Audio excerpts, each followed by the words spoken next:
Hey guys, what's up? In this tutorial we're going to show you how you can remove spaces or white spaces within your texts and documents on Google Sheets. So let us get started. So in general guys, this works the same way as finding and replacing letters or words. Let me show you how to do that. So navigate to your spreadsheet or document on Google Sheets. And you can click anywhere you like on your spreadsheet, it doesn't matter.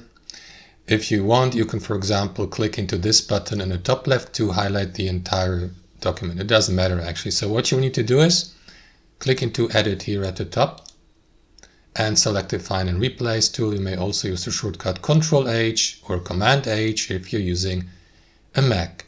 So here within the Find text field, press space to add the space.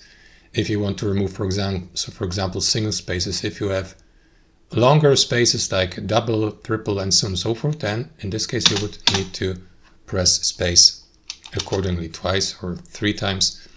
So let me remove that single space here, right? And here under Replace With, just click into it without doing anything.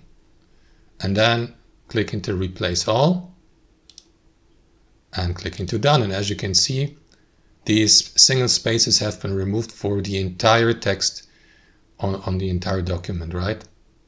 That's how you do it. Thanks for watching and have a fantastic day.